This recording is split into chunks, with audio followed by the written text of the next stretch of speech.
Are you okay അല്ലെങ്കിൽ ചേട്ടാ കണ്ണു തുറന്നേ. നമ്മൾ CPR എങ്ങനെയാണ് ചെയ്യുന്നതെന്ന് ചുരുക്കി പറയുകയാണ്. അപ്പം ആദ്യത്തെ കാര്യം എന്ന് പറയുന്നത് ആൾ നമുക്ക് CPR കൊടുക്കാൻ പറ്റുന്ന ഒരു സാഹചര്യത്തിലാണോ എന്ന് ഉറപ്പുവരുത്തുക. അതായത് നമ്മൾക്ക് അപ്രോച്ച് ചെയ്യാൻ പറ്റുന്ന ഒരു സാഹചര്യത്തിലാണോ എന്ന് ഉറപ്പുവരുത്തുക. സീൻ സേഫ്റ്റി എന്ന് പറയും. അപ്പം പേഷ്യൻ്റ് സേഫ് അല്ലാത്തൊരു പൊസിഷനിലാണ് കിടക്കുന്നതെങ്കിൽ അല്ലെങ്കിൽ റോഡിൻ്റെ മധ്യഭാഗത്താണെങ്കിൽ ഒരു വശത്തേക്ക് മാറ്റുക. അത് സേഫായിട്ട് നമുക്ക് പേഷ്യൻറ്റിനെ തൊടാനും നമുക്ക് മറ്റു കാര്യങ്ങൾ തുടരാനുമുള്ള ഒരു സാഹചര്യത്തിലോട്ട് മാറ്റുക. അത് മാറ്റിക്കഴിഞ്ഞാൽ അടുത്ത് ചെയ്യേണ്ടത് പേഷ്യൻറ്റിൻ്റെ പ്രതികരണം ഉറപ്പുവരുത്തുക എന്നുള്ളതാണ്. റെസ്പോൺസ് ചെക്ക് ചെയ്യുക. അത് 2 മോഡാണ് നമ്മൾ ഉപയോഗിക്കുന്നത്. ഒന്ന് വോയിസ് മോഡും 2 ശക്തിയിലായിട്ട് തട്ടുക.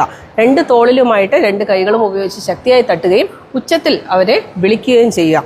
ആർ യു ഓക്കെ അല്ലെങ്കിൽ ചേട്ടാ കണ്ണു തുറന്നേ. ഇങ്ങനെ ശക്തിയിൽ തട്ടി നോക്കുക. ഈ 2 സ്റ്റിമുലസ് കൊടുത്തു കഴിയുമ്പോഴും പേഷ്യൻ്റ് യാതൊരുവിധ പ്രതികരണവും കാണിക്കുന്നില്ല എങ്കിൽ നമ്മൾ ഉടനെ തന്നെ സഹായത്തിന് വേണ്ടി ആംബുലൻസിനെയോ ചുറ്റും നിൽക്കുന്ന ആളുകളെയോ വിളിച്ചു കൂട്ടേണ്ടതാണ്. അവർ എത്തുമ്പോഴേക്കും അതിനു മുമ്പ് നമ്മൾ എന്ത് ചെയ്യണം? നമ്മുടെ അടുത്ത പടിയിലേക്ക് കിടക്കുക. അതായത് ഹൃദയസ്തംഭനം സംഭവിച്ചിട്ടുണ്ടോ ഇല്ലയോ എന്ന് ഉറപ്പുവരുത്തുക. അതിനുവേണ്ടി നമ്മൾ നോക്കുന്നത് പൾസ്, അതായത് സെൻട്രൽ പൾസ് എന്ന് പറയും. നമ്മുടെ കഴുത്തിൽ നിന്ന് നമുക്ക് കിട്ടുന്ന സെൻട്രൽ പൾസും ശ്വാസോച്ഛ്വാസം അതായത് നെഞ്ചിൻ്റെ ഉയർച്ച താഴ്ചകളുമാണ് നോക്കുന്നത്. നമ്മുടെ 3 വിരലുകൾ കഴുത്തിൻ്റെ മധ്യഭാഗത്തായി സ്പർശിച്ച് നോക്കുക. അവിടെ നിന്നും നമ്മുടെ വശത്തേക്ക് തന്നെ വിരലുകൾ താഴേക്ക് കൊണ്ടുവരിക.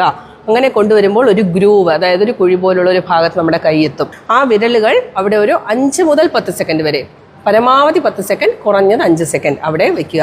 അപ്പോൾ ടിക് ടിക് 1, ടിക് ടിക് 2, ടിക് ടിക് 3, ടിക് ടിക് 4, ടിക് ടിക് 5. ഈ സമയം നമ്മുടെ കണ്ണുകൾ തല മെല്ലെ ചരിച്ച് നെഞ്ചിൻ്റെ ഉയർച്ച താഴ്ചകൾ പരിശോധിക്കണം. അപ്പം നമുക്ക് ഒരേ സമയം പൾസ് ഉണ്ടോ എന്നും ബ്രീത്തിങ് ഉണ്ടോ എന്നും മനസ്സിലാക്കാൻ പറ്റുന്നതാണ്. അപ്പം പൾസ് നമുക്ക് കിട്ടുന്നുണ്ടോ, ബ്രീതിങ് ഉണ്ടോ, ഇത് രണ്ടും ഇല്ല എന്നുണ്ടെങ്കിൽ നമ്മൾ മനസ്സിലാക്കുന്നു ഈ പേഷ്യൻ്റ് ഹൃദയസ്തംഭനത്തിലാണ്, അഥവാ കാർഡിയാക് അറസ്റ്റിലാണ്.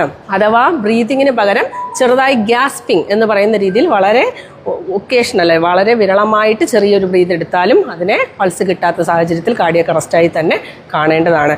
പൾസ് കിട്ടുന്നില്ല എന്ന് നമുക്ക് സംശയമുണ്ടെങ്കിലും നമ്മൾ കാർഡിയാക് അറസ്റ്റായി തന്നെ കാണേണ്ടതാണ്. കാർഡിയാക് അറസ്റ്റ് കൺഫേം ചെയ്ത് കഴിഞ്ഞാൽ നേരെ ചെയ്യേണ്ടത് ചെസ്റ്റ് കംപ്രഷൻ സ്റ്റാർട്ട് ചെയ്യുക എന്നുള്ളതാണ്. CPR കൊടുക്കുന്നതിന് വേണ്ടി കൃത്യമായ രീതിയുണ്ട്.